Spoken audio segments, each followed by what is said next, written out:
Hello, everybody. Welcome to our monthly Q&A. I can't remember if we did one last. Yes, actually, we did do one last month. I'd like to welcome you. And I have gotten many questions to get the ball rolling, but this is your opportunity. If you have any questions about any experiences you're having dealing with the awakening or sacred activism or anything along those lines, this is the opportunity and the platform to ask any questions so we can have a discussion on them. I'd like to wish everybody a very happy new year, first of all. So happy 2017. So far, it's been a semi wild week. We have had a lot of, how shall we say, astronomical and astrological energy being sent our way. I don't know how many of you keep up with the solar storms and whatnot, but we've had a big burst over the holiday season. So I don't know if you've noticed, maybe some of you with GPS, that kind of like made it a little bit wonky, or your cell phone acted a little strange. But we have had some fluctuations of energy, and for those of us who are sensitive to it, it really does affect us. I know I've been a little bit hazy, for lack of a better term, if that makes any sense. But anyway, so just wanted to throw that out there as well as the fact that this is a new year. There's a lot of new beginnings coming along, and hopefully we'll see some of those come to pass in a good way.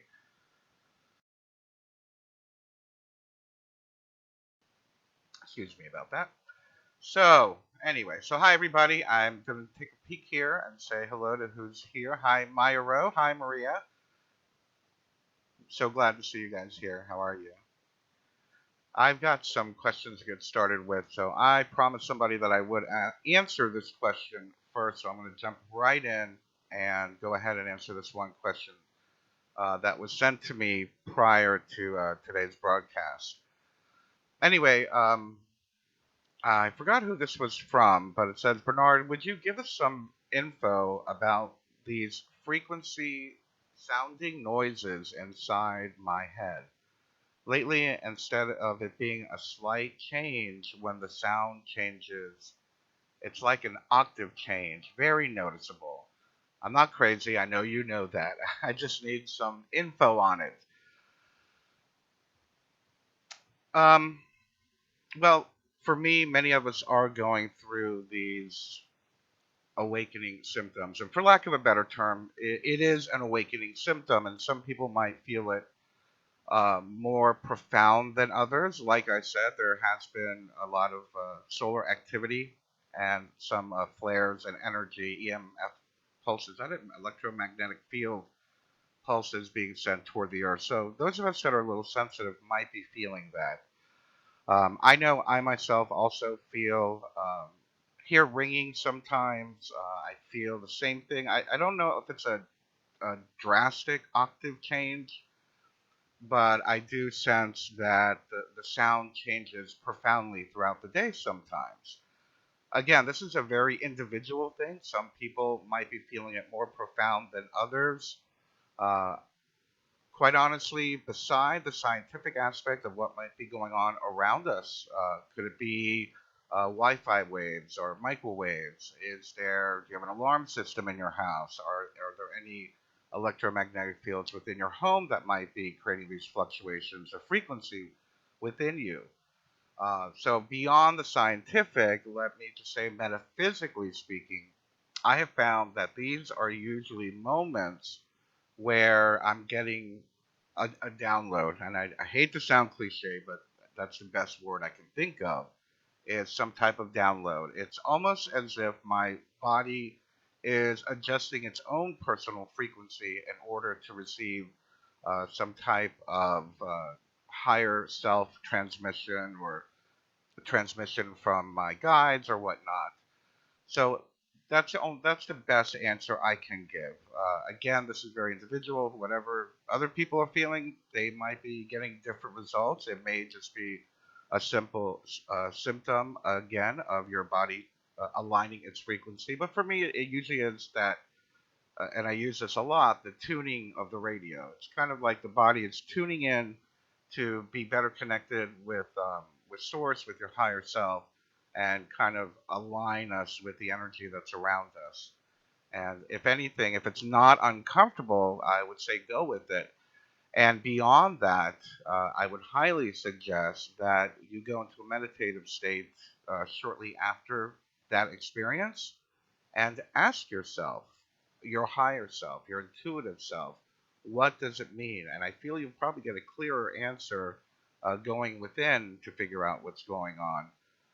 But again, many of us are experiencing very similar things, and it could be one of the three or four things that I've mentioned. Anyway, I'm going to go ahead and move on. By the way, if you are watching live, please feel free to join the chat. You're welcome to ask any questions. There's probably like a 20-second delay, I believe, so it might take a minute for me to see them. But I will try to get to as many questions as I can today. I'm hoping to stick around for about an hour. I might have to leave a little bit early, but hopefully, if things go well, I'll just stick around for the full hour because I really love doing these. I really do. This is actually the first one I've done during the daytime and Eastern time, I should say.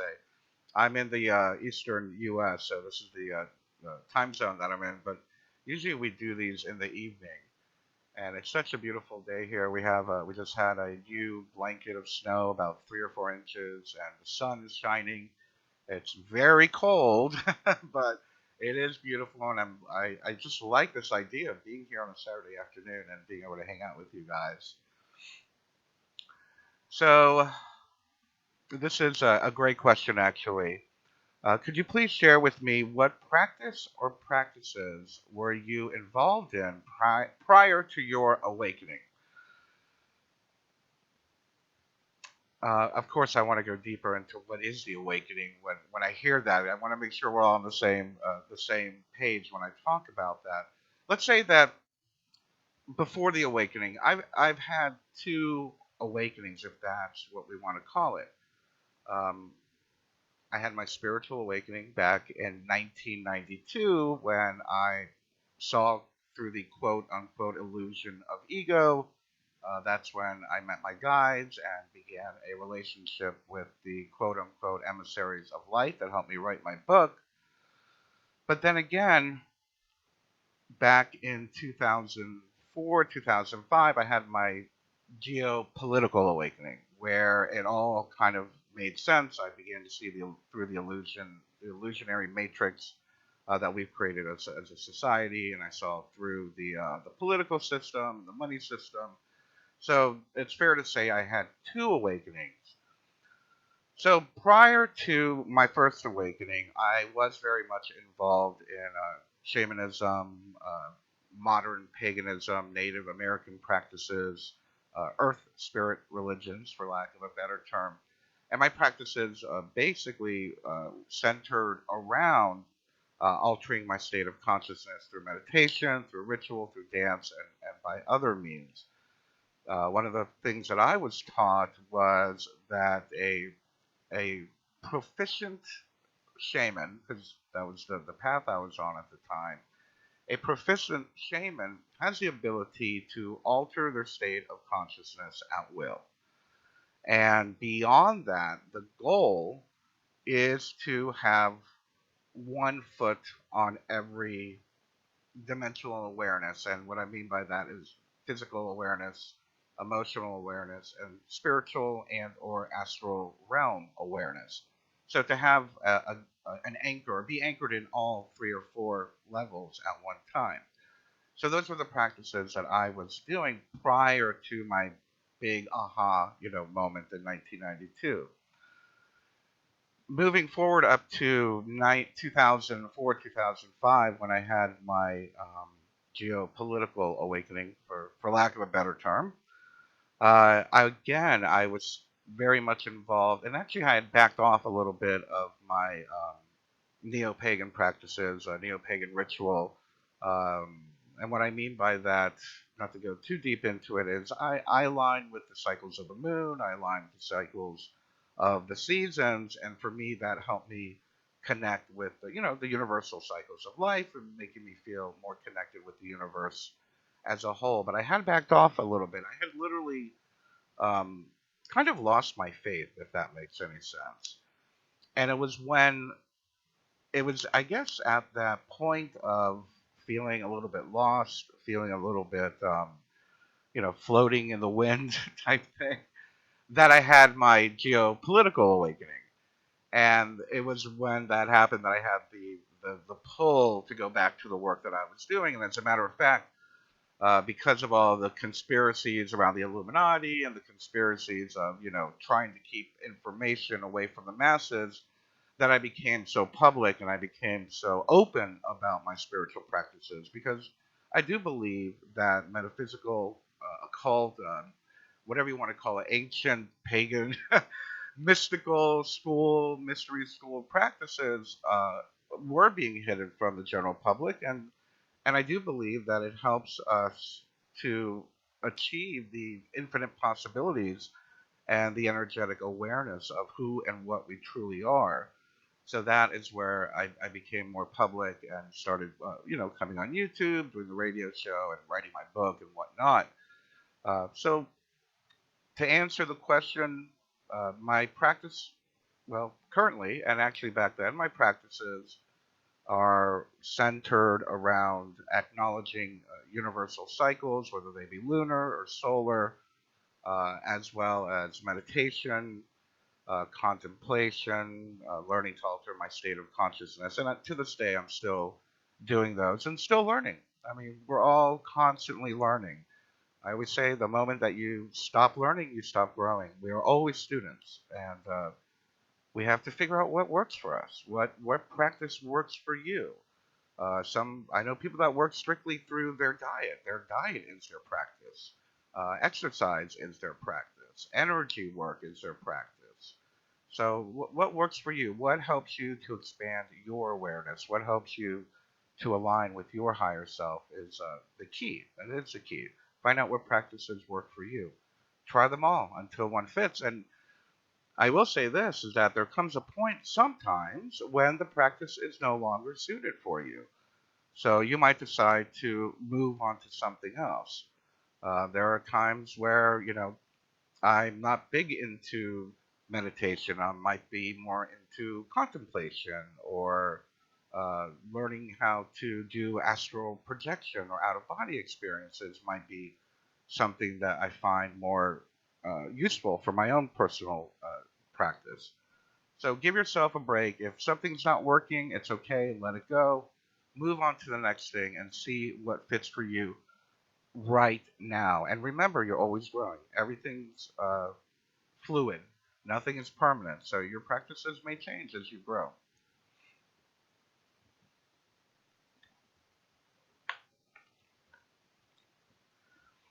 Anyway, so I did have some technical difficulties. I hope that our the microphone is working okay.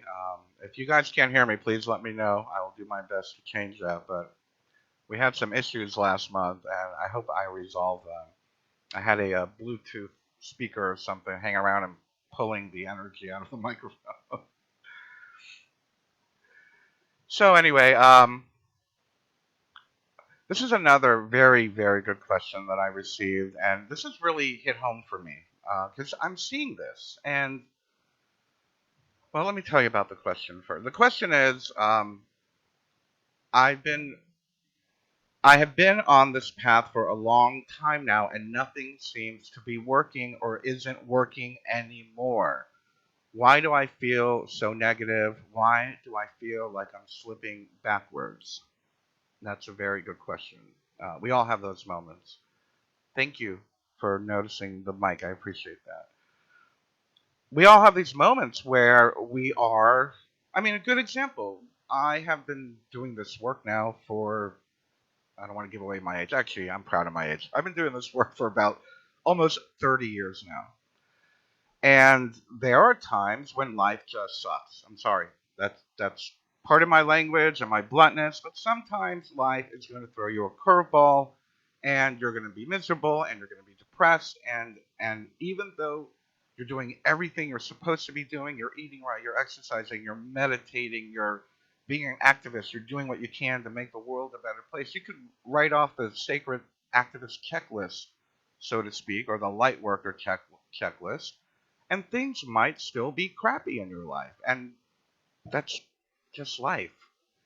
And I don't mean to sound very dismissive, but it happens to everyone. And I think that's the point I'm trying to make. Life happens to everyone. We are not individually, it's not like the world is saying, okay, I'm going to pick on Bernard today and make him lose a lot of money or make him lose his friends or make him lose his job. And it doesn't happen that way.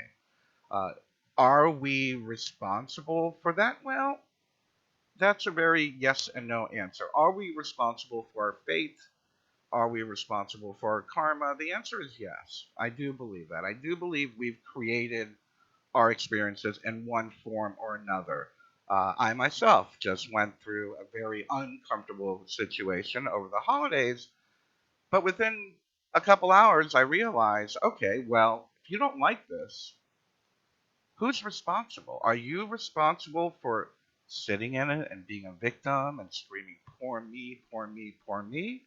Or are we responsible to acknowledge what we are unhappy with and literally take the life bull by the horns and say, I'm going to change it so I don't have to go through this again?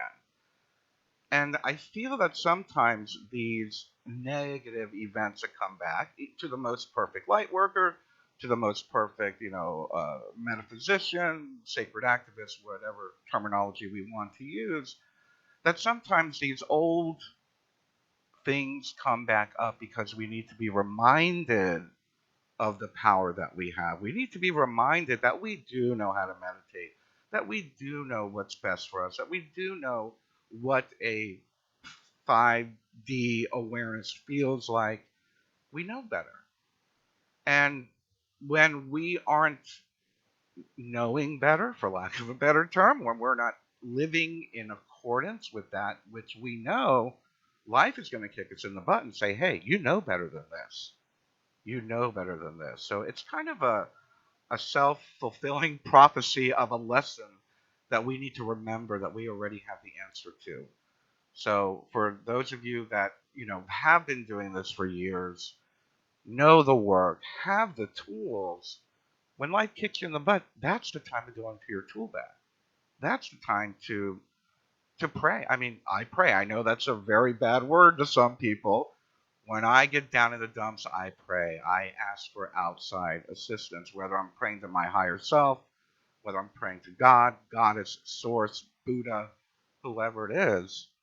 I sometimes I need that extra, you know, push.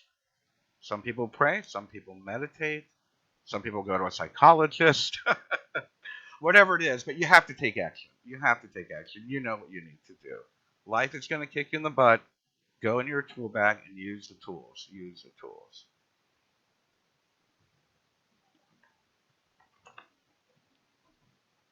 All right, I see a lot of conversation going on here, so I'm going to step away from our pre-sent questions for a minute and see what you guys are saying here.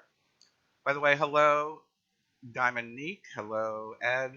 Hello, Lita. Hello, Anonymous.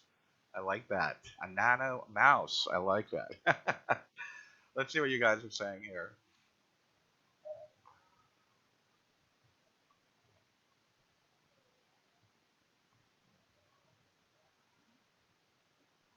Ed, oh, I can relate to that. Ed O was saying a year ago, my clairvoyance ability exploded and I was seeing lights, auras, and many other beyond the veil phenomena, but it went away for the most part. Any thoughts on this? I feel I can relate to it and I can answer it from my stance. I went through a very similar thing, oh, 10 years ago.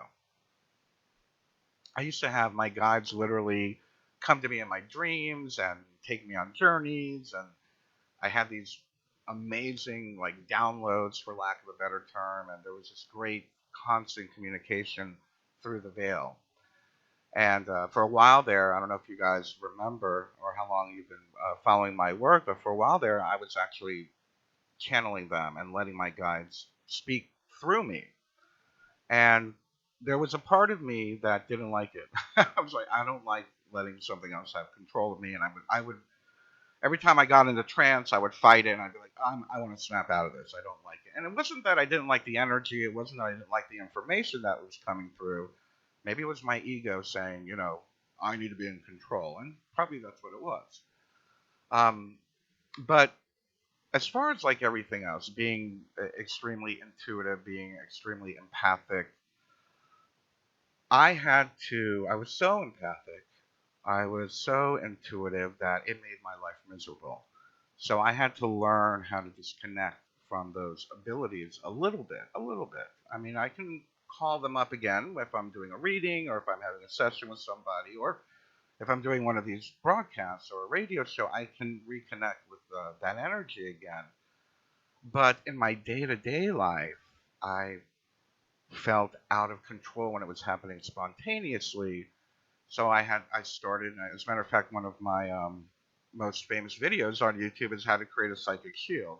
So I started shielding, and I'm the one that kind of pushed it away. As far as it leaving on its own, it's very fair to say that the experiences that one has when the new experiences that one has, I shall say, new clairvoyant abilities, new psychic abilities, new abilities to see through the veil, etc., etc., that is a part of the learning curve for that individual. And perhaps, and again, I might be speculating here, but this is the best answer I could come up with, is you learned what you needed to learn. You began to understand what you needed to understand, and now that you know, it doesn't need to be in your face so much. Um, I do believe that we can recall it. I believe Ed can probably recall those abilities if you allow yourself to go into an altered state, whether it be through meditation, breathing, or however it is. But perhaps it doesn't need to be so profoundly in your face anymore. That you've got the gist of it, and maybe just maybe, your higher self was letting you see what you needed to see, and that was all you needed for now. But I'm sure you can probably recall those abilities again. And if anything, I would be prepared for something new. I don't know what else your higher selves or your guides or your awakening or source is going to offer you, but probably be prepared for something new coming, some new ability or some new clarity.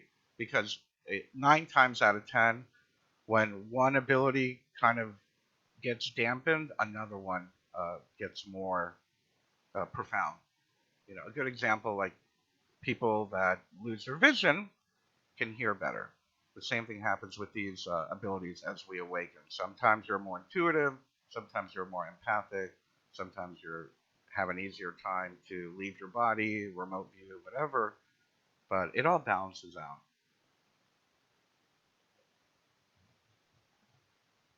Oh, Diamond Neek, great question. Can self-made spells and rituals be as powerful as ancient and well-known spells and rituals that are already known?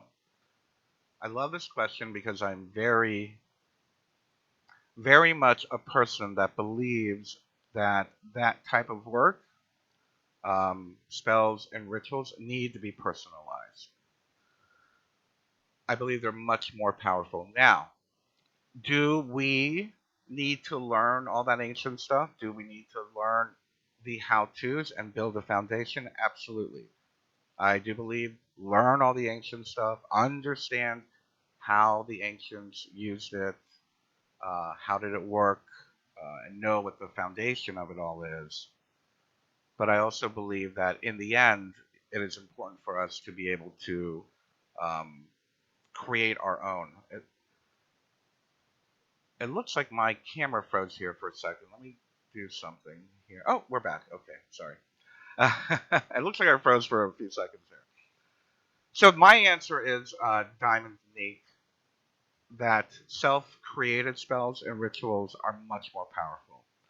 I firmly believe that when it's your energy, once you understand the basics, and you're not going to like open portals that are going to let like horrible things into your life or anything like that. If you know everything that you're supposed to know, that by all means, pick and choose what works for you through everything that you've learned. But begin. I write all my own rituals. As a matter of fact, every time I do a ritual, I write a new one. I I I don't like doing. I mean, yeah, sure, I'll cast my circle the same way, or I'll call my quarters the same way. But the ritual itself is always personalized for that particular event, whether it be a full moon in Aries or the winter solstice, because everything changes. Everything changes. Our life changes. Our needs change. So I do feel that our rituals need to change. As someone who grew up Catholic, who started off as a Gardnerian, it was always the same old ritual over and over and over and over, and it lost me. I didn't feel connected anymore. I wasn't into it. So I started writing my own. And as far as like spells, again, really, learn the basics, know what you're doing. Basically a spell is an intention. So as long as you have the clarity and the focus and whatever imagery or anything that's going to enhance the energy and direction of that particular intention, harm none, but for the good, the highest good of all, by all means write it. Write it yourself. I find that the stuff I write myself works better anyway. Seriously.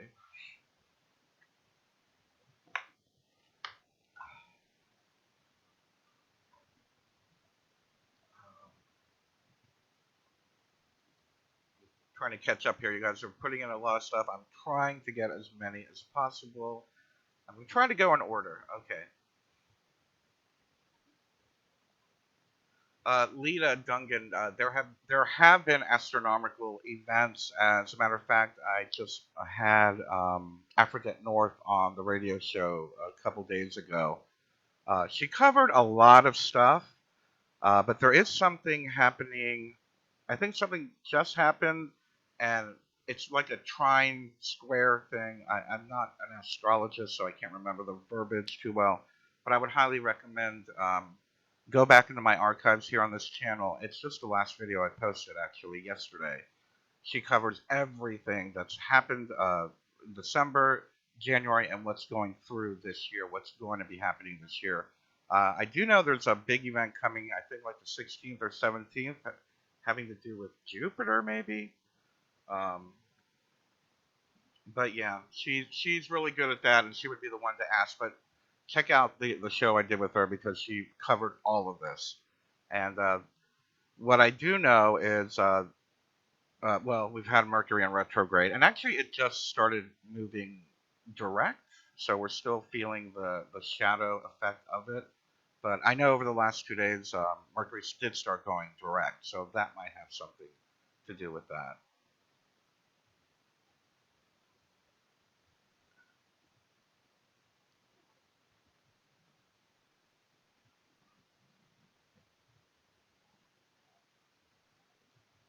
And I'm looking at Gabriella's comments, and I think that's a very important topic for us to think about or to touch on. To touch on.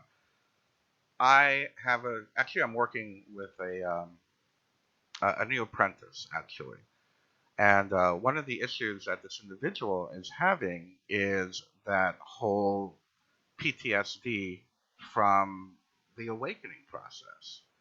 Um, that whole idea of move back a little bit here. That whole idea of realizing that your government might not have your best interests, at heart. The whole idea that every or some of the religions or churches or whatnot may not be as truthful as you once thought. Many of our, ideas and understandings about ourselves might not be what we thought. So yeah, there is an aspect of PTSD, and I completely agree with that. Many people get very angry. We go through that. I call it the angry truther phase, which is fine. I went through it myself. We go through that angry truther phase. We want to fix the world, and we start seeing everything that's wrong. We start going, "Oh my gosh, there's poison in the food. They're poisoning the air. They're poisoning the water. The politics are corrupt." And when we start seeing all of this, we get very overwhelmed. We get very overwhelmed, and some of us lash out. And again, I call it the angry truther aspect of ourself, which is fine. Again, I believe it's a part of the awakening process as long as you're not hurting anybody. I believe the idea of staying there though, and staying in that depression, staying in that anger or that PTSD thing, is where we can get stuck. Um, Allow it to happen. Allow yourself. You're angry. Be angry. Go protest. You know, sign petitions. Post on Facebook. Create Facebook groups. Anything you can to, end GMOs or whatever topic it is that you're being drawn to. But also remember the balance. Remember that self care is very important. That for me, it's meditation, contemplation, quieting the mind, and realizing that even though we have been quote unquote duped for most of our lives, we have clarity now. Yeah, they've duped us. We fell for it. I said this about the election. I was like, "What? Are you going to fall for it again? They're going to divide us again?" We have to get over that. We know better. So we've been duped, and we'll be duped again, and that's just a part of the beautiful game of life on planet Earth right now. But we can't take it personally. So, yeah, get angry, get a little bit of, have that depression. It's a part of it, I believe. But to remember to move through it and to take the steps that are needed to move through it. Let's not get stuck there. Again, we have the tools. We know the answers. We know we know we're being duped. So what are we going to do about it? We've seen through the illusion, we've seen through the matrix. What are we going to do about it? And for me, it starts with changing our consciousness. It all comes down to consciousness. If we really think about it, being aware of the matrix or the illusionary matrix is a form of consciousness. Your consciousness has expanded to see the truth. That's nothing to be depressed about.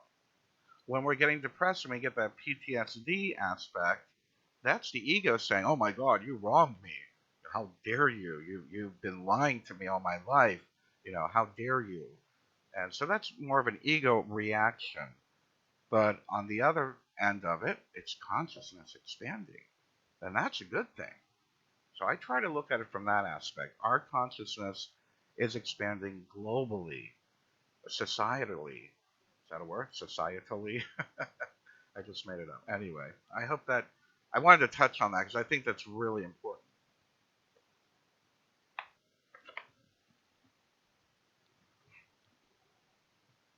Yes, I like that. When there's balance inside, everyone changes. It's so cool.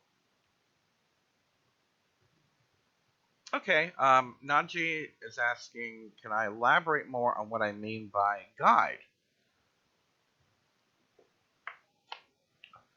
So when I say guide, I for me, I'm talking about my higher self.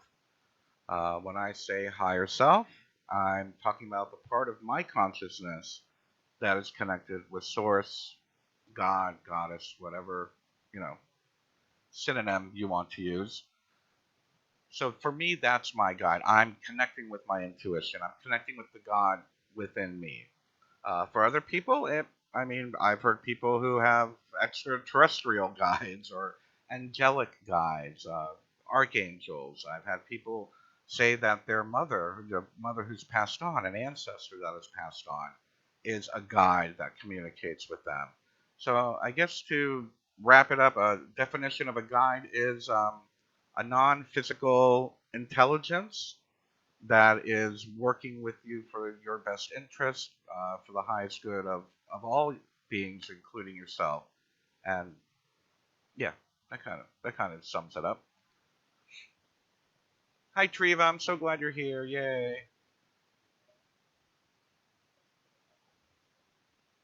I'm gonna keep reading your comments here and see if there's anything. Wow, there's quite a bit. Let's see if we can get them all.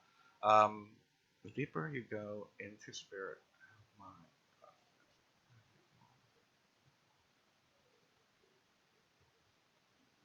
Yes, very true, Gabriella, the more you go into spirit hive mind, subconscious of humanity, the more they pick up on your soul and your words and the new ideas you created.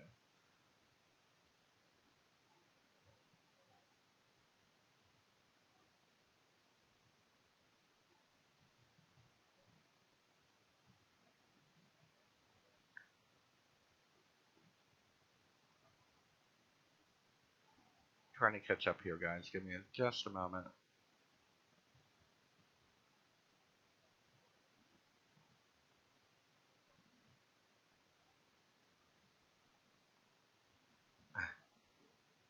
I like your comment, Galen. It's not that kind of the basics of chaos magic, letting energy flow through you and be translated by you in a very unique and personal way. Absolutely.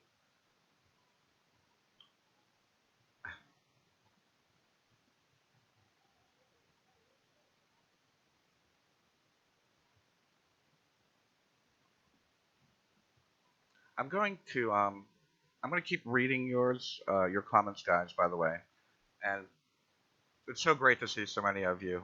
We have about 25 minutes, and I did promise some people I was going to get to some of the questions that they sent. So let me go back to some of the emailed questions that I got earlier this month. Um,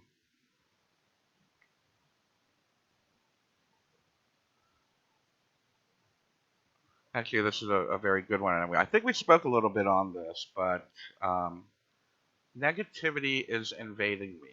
Suddenly, I can see no light. My camera's in the way. I can see no light in everything. What is it I built but a paper castle? I feel disconnected. Should I start over using positive affirmations? This goes, excuse me, this goes back to what we were talking about earlier. Um, when we feel that our path isn't working anymore, when we feel that everything is just so negative, um, again, we don't necessarily need to start over. It's not about starting over. Uh, do we need to go back to the basics at that point? And this is a very good point. Yeah, I believe so. I believe that when what we're doing isn't working, but we know better, it's time to go back to the basics because we've lost our way. We've lost our ability to mold our consciousness to create our reality. And if we're that miserable, if we're that unhappy with what we have going on in front of us and what we're doing isn't working, but we do have the tools that we've learned in the past, it is time to go back to the basics. And, again, I said it earlier. For me, the basics is praying, praying for guidance, praying for help, meditating, resting. Those are my basics. Whatever your basics are is where you might need to, I would say, not go back to. It's in that tool. It's in that bag of tools that you have. But usually it's the foundation that you built your practice on and your awareness and your life, for that matter, is going to give you the strongest results.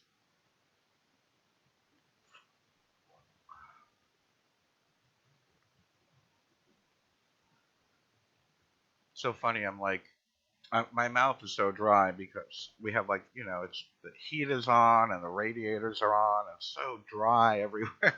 Even though it's been snowing all day, it's like so dry inside. It's so weird. I coming from Florida, I'm so used to like humidity. I'm not used to like feeling dry, my hands dry, my mouth dry, and all that.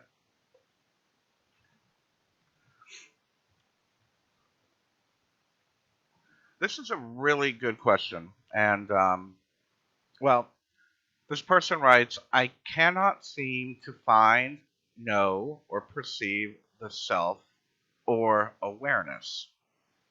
I get a vague sense of self, but I can't seem to bring it clearly into focus.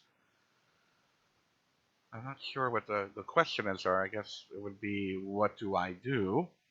So I'll answer it from that perspective. But good. You are sensing an inkling of self. You're sensing an inkling of awareness. Um, I believe it's, and I quote this person a lot, Ram Dass, one of my first quote unquote, teachers. Not personal, but as far as like books and tapes and whatnot, I ate up his stuff.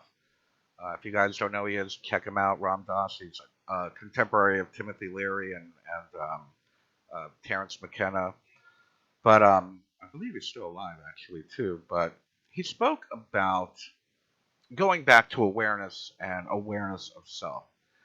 He spoke a lot about the observer and how our one of the goals of spiritual practice is to, and I might get this wrong, so forgive me for paraphrasing incorrectly if I am, but being in the world, not of it, if that makes sense, to be the observer, to be the one who watches, the watcher, I believe he called it actually as well, the one who watches the thoughts go through our mind, the one who watches the emotions uh, move through us, the one who watches the interaction. And it's almost, again, it's almost like you're observing your life.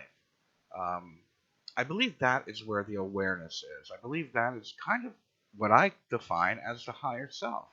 It's non attachment, it's self participating in life without attachment. It's self experiencing life without attachment. One of my favorite, and I should probably do it again, I probably will do it again. One of my favorite practices that I've done over the years is the a meditation practice. I'll probably do a video on it again. And it's a visualization of trying to go to the place between the thoughts. And for me, that is the self. That's the real awareness, going to the place between the thoughts. And I do this visualization where I see a stage and I'm seeing all the stuff going across the stage, like maybe lights, balls of light moving from left to right, left to right. And then I close the door on the left and I stop the lights coming through. And I close the door on the right, and then there's nothing on the stage. And those lights represent thought. So going between the thoughts. When we are, and I guess that's a very Buddhist, Taoist type thing, and I have a lot of roots in my practices in Taoism, is that if we can, again, be the unattached observer, that is where our awareness lies. When we get caught up in any moment emotionally, when we get caught up in any moment that we begin to identify, like, for example, let's say my driver's license got suspended, which it has in the past, but it's not right now.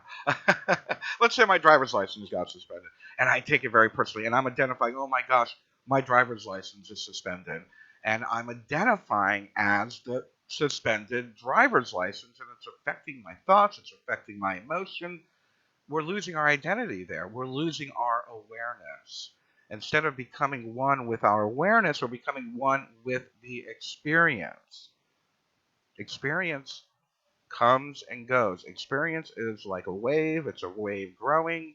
The wave will crest and then it goes away, just like a thought.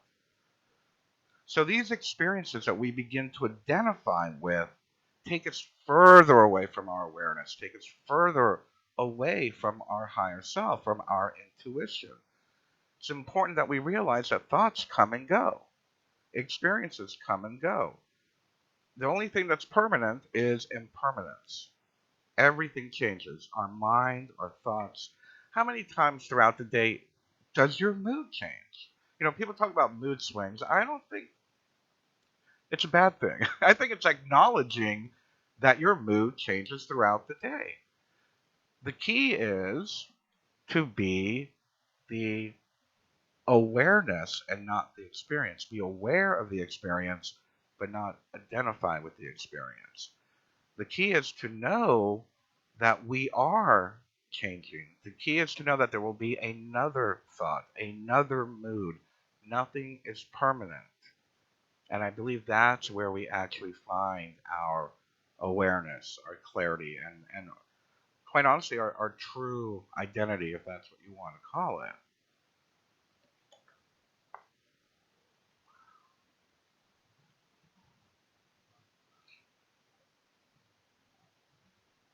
Okay, I have another good question here. Diamond Neek, hi again. By the way, what is the difference between a ritual and a ceremony? For me. difference between a ritual and a ceremony is, quite honestly, it's a bit semantical. Um, a ritual could be something as simple as the way you put on your shoes in the morning. You put on your left shoe first, you put on your right shoe second. It becomes a ritual for you. The way I, make breakfast in the morning for me can be a ritual. It's repetitive. And sometimes, now, if we're going to look in the context of metaphysics and or uh, magic or whatnot, it for me there is no difference. For me, there is no difference. Ceremony, actually, I will say this: ceremony for me is more of a verb. It's the way we look at it. It's the way we. It's an action. We are in the process of ceremony. We might be doing a ritual, but for me, the ritual, again, going back to that whole thing about being repetitive, going back to the old, Catholic mass or the old Gardnerian same old ritual every time, every time, every time. Whereas in ceremony, we are more connected. And yes, we are more celebratory. We're connected with it more. So that's kind of the way I see it. Ritual is performing a ceremony, but are you being ceremonial about it? If that makes sense, are you feeling the intensity of it, the awe that it could be inspiring into us?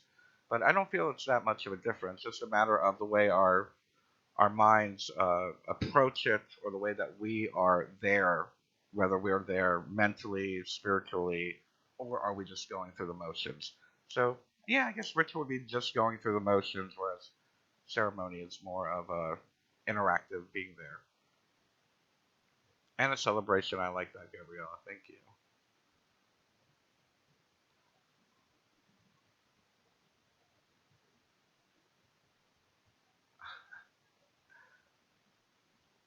I like that, a nano mouse. And it's true. I believe we all, while we have different experiences, I also know what's rubbish when I read it. It's like, well, what do I do with this knowledge, because causes anxiety. And it does. I'll say it again, though. Find what you align with. What is really the thorn in your side? What's really the thorn in your side? And, like, is it GMO? Is it political corruption? Is it the lack of awareness and consciousness? And listen to your heart and take action in that particular way. For me, it ended up being about consciousness, and that's what I focus on now. Yeah, I used to focus on chemtrails and GMOs and political corruption, and still I do, and I try to share information on it to educate people. But in my heart, my focus is we, as a planet, need to expand our consciousness. Consciousness has been the trap the whole time. Our slavery, quote unquote, the elite enslave us by suppressing our consciousness. So that's what I feel, and that's what I'm running with. I feel we need to expand human consciousness. If for you, it might be some. I know people that are working on campaigns to um, for free money, and I think that's another great thing. Economic suppression has been an issue on our planet. Some people want to uh, work on free money. Some people want to work on the ecology, economy, all of these things. Run with it. Run with what you're feeling.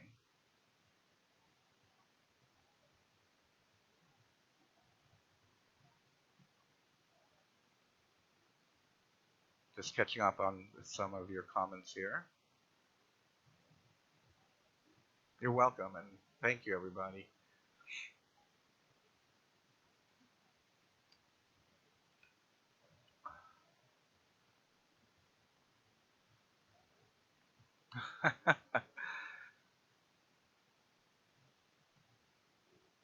I had a question says, what basic attitude should be maintained? That's pretty interesting.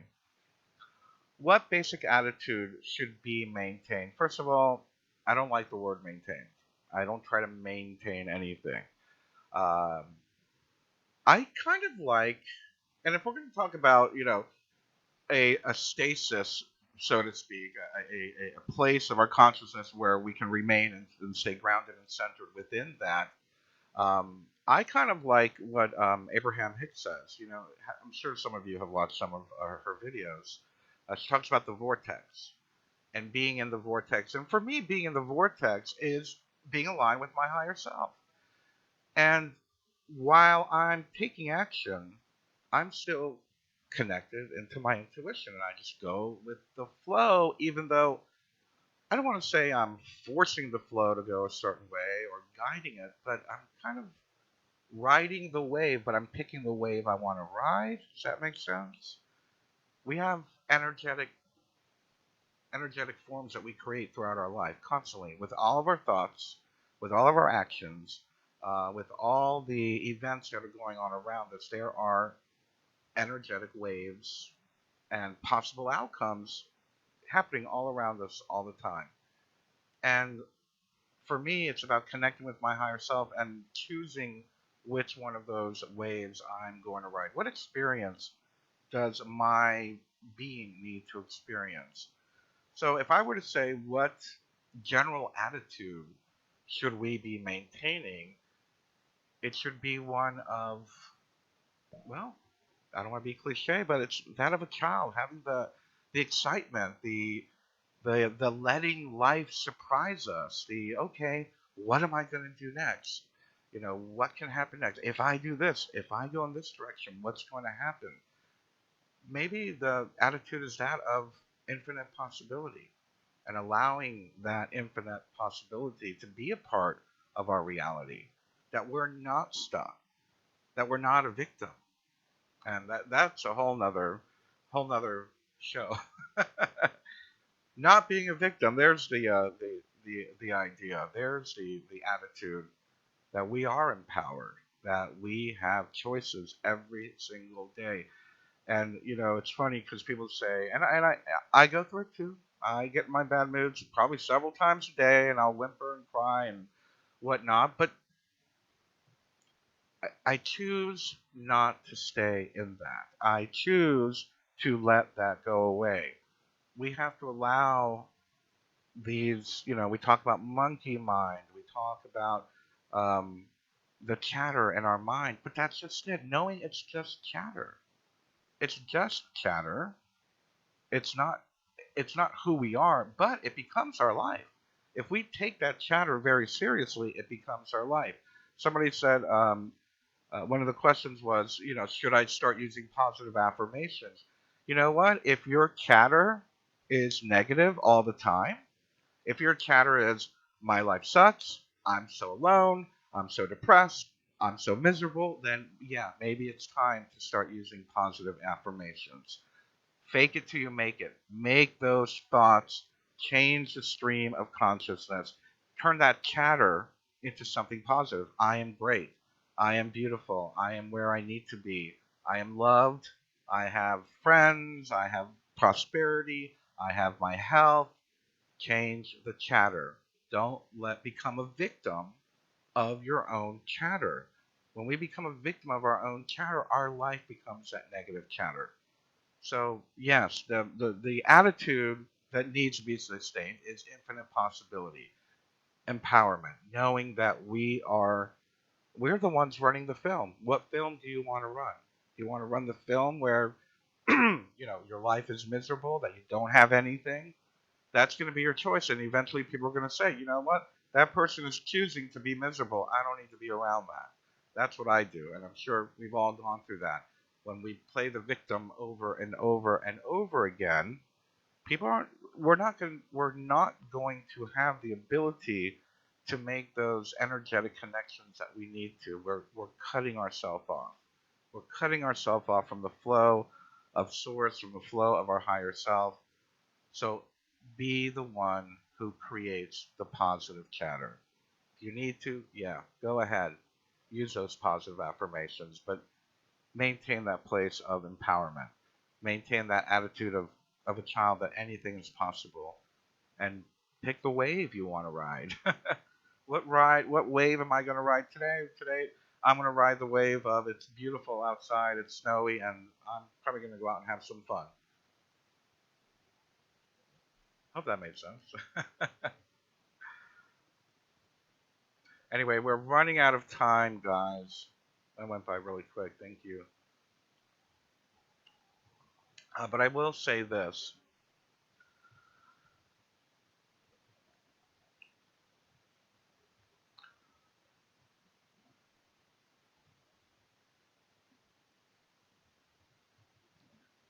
Yes. I'm reading what Galen and Anano Mouse are saying.